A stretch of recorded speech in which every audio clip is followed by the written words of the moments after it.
Let's read the first story.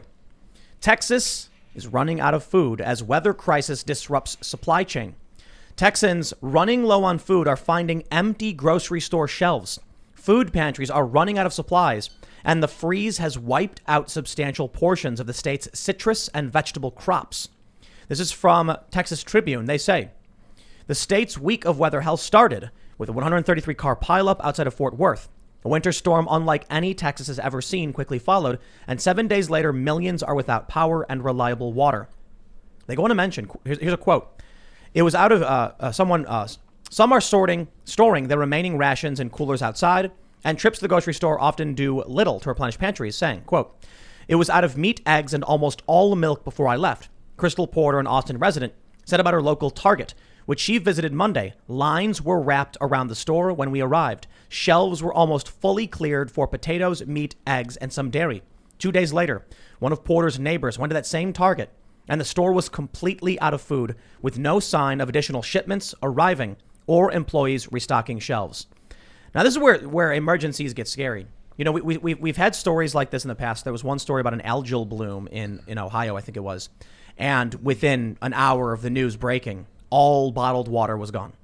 Now, the difference here with Texas is that, I mean, this has been going on for almost a week now, where the power's gone out, millions are without power, people are freezing, and now people don't have food.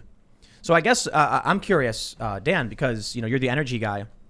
If you want to let's just have a conversation. Why is there no food? What's going on? There's no food because there's no energy. I mean, energy does make the world go round. You think of the amount of energy required to bring in via rail, via truck, to restock those shelves, right? When the energy supply disappears, everything else will go with it. And that's why, I get very excited about energy. I love this issue. We were talking about it. I can become a real geek on it.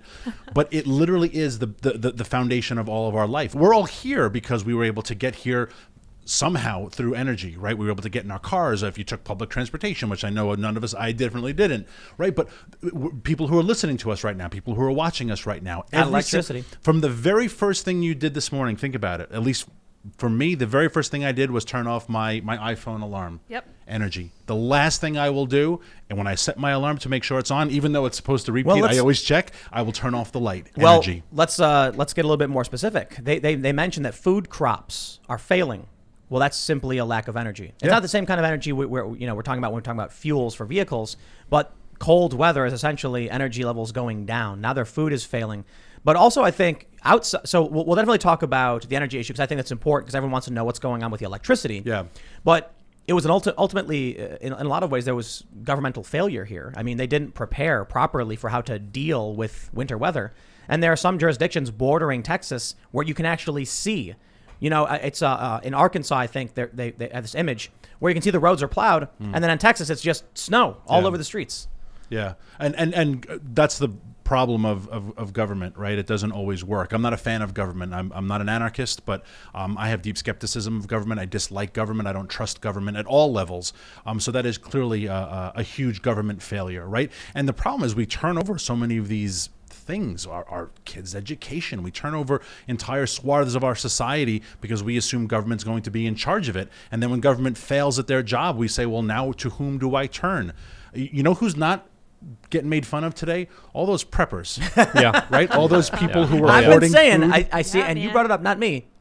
It's the craziest thing to me because I did a promo for these food bins sometimes. I did a promo earlier today on my main channel. And it's funny how that's supposed to be like, I see these leftists, these tribalists saying like, haha, Tim's selling food bins. And I'm like, is that supposed to make me upset? I don't understand. Yeah. Am I supposed to be like, yes, people should not prepare for emergencies? Yeah. Well, am I going to mock somebody for buying a fire extinguisher? No. People in Texas don't got food right now. Yeah. Right? The people who listen to me do. Yeah. I would even posit that a blizzard is a natural disaster. Like I've never really thought of a heavy snow as a natural disaster, but it's like a hurricane or a tornado.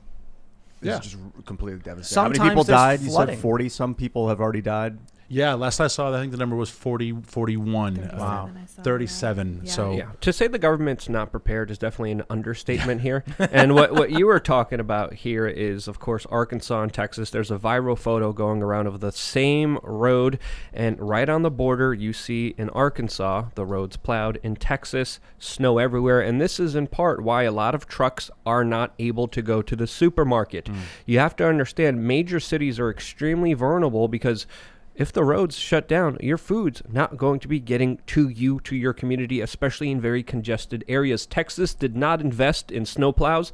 Arkansas did. Arkansas is used to dealing with this, and this is another reason why, again, as I've been saying, you need to be personally responsible for yourself more than ever. I've been selling those food buckets for years now, and people are like, "What are you doing? You're fear." I'm like, "No, you don't understand like how vulnerable everything is in our society, and how in a matter of seconds everything could be taken away, and you're only responsible for yourself." Absolutely. And what annoys me about our discourse is that then when we do have an election, we will hem and haw as to whether or not, as governor, will you allow this 6-year-old girl to identify as a boy and play gymnastics? And you say, can we talk about preparation for the next storm, right? Can we talk about the electric grid? Can we talk? These aren't infrastructure. Sexy, yeah, they're not sexy topics. They're boring. They're nerdy. They put everyone to sleep. But this is what government should be doing. And instead, we have these whole sessions about these little minute. And I don't mean to minimize the trauma of that 6-year-old kid, but I'm saying that is not the role of government. If government did its darn job, but it doesn't. What Texas needed to do was, I don't know, buy salt, plows. Issue notices to residents saying, in the event of winter weather, make sure you turn your water on. Yeah. I can't believe all of these videos I've seen. It's crazy where the pipes burst. And I'm like, it was a 2-second thing. You walk over and you go, and you walk away. Or even just a little bit, let it drip. Yeah, it's a little bit more than a drip. In school curriculums, you got to teach little kids that. I mean, I get Texas is not used to winter weather like this, but we had forecasts. We knew this was coming. This is an absolute failure of government, 100%. Now, on the energy front, we're hearing, the wind turbine thing. I love this one. Yeah. So I saw a bunch of posts from conservatives saying that wind turbines froze, and this is the reason that the power essentially went out in Texas. Then I saw people on the left saying wind turbines operate in Antarctica, and the real problem was the gas lines. We need a Green New Deal, and this proves it. I think the craziest thing was Patrick Moore, who is one of the founders of Greenpeace. He's no longer with the organization. He basically said something to the effect of, climate catastrophists can't explain away this record winter cold. And the weirdest thing is it's really hard to discuss when, we have all of this fake news coming out. So there's a video going viral of snow in, I guess, Saudi Arabia or something like that. Yeah. And they're like, oh, look at this. There's camels and there's snow on them. That's normal. And yeah, apparently fact checkers are saying that's actually normal. Yeah. Sometimes it snows, especially in higher altitudes. Like, what are you saying? Like, deserts get cold. So for some reason, though, these people just believe these things without doing any fact checking. But I want to pull up something that I'm absolutely thrilled to show all of you. Over on Reddit's r/facepalm, there's a post that is one of the most upvoted Reddit posts on the page, and it says Science, SIENSE, making fun of Tucker Carlson, I suppose. And it's just a Tucker Carlson quote. He says, quote, "It got cold last night, and the windmills froze. And as a result, millions of Texans are freezing. Several have died." And then underneath it is an image, and it says, "Meanwhile, in Antarctica." And it shows a bunch of penguins standing around, and there are a bunch of wind turbines and what appears to be a giant glass structure of some sort with solar panels on it. I love this. This image it appears on r/facepalm. So I don't know if they're self-aware, and the facepalm is actually that the Antarctica thing is fake, or that we're supposed to make fun of Tucker Carlson. I'm assuming they're making fun of Tucker Carlson by pointing out there's actually wind turbines in Antarctica. Here's the best part. That's a fake image. Wow. It's so obviously fake, though. There's a picture. Look at these penguins, okay? For those that can see this, because I there might be, for the people listening, I'll explain it to you. There are some penguins. They're standing around doing penguin stuff. And then there's a wind turbine. And standing right next to the wind turbine is a penguin, which stands, I believe, what are they, about a 1.5 feet tall? Scroll down a bit. Scroll down? Yeah, because you can't see. It's behind your head. Oh, I see. There you go. Perfect. So here's the little penguin, and they're about 1.5 feet tall, I think. Is it? Maybe I'm wrong. Maybe a foot. That's a good guess. Yeah, about 1.5 feet. And standing next to this wind turbine, and if you were to take this penguin, it would the wind turbine's like 15 feet tall. I don't know if you've ever seen a wind turbine or turbine blades. What are they, like 200 feet? Oh, they're 50, something like that? No. They're hundreds of feet. Oh, yeah. They're hundreds of feet. Huge. Hundreds. Yeah. So I don't know how big these penguins are, man, but this would mean this penguin's like 20 feet tall. But then there's a guy in the background too who, and this is the best part.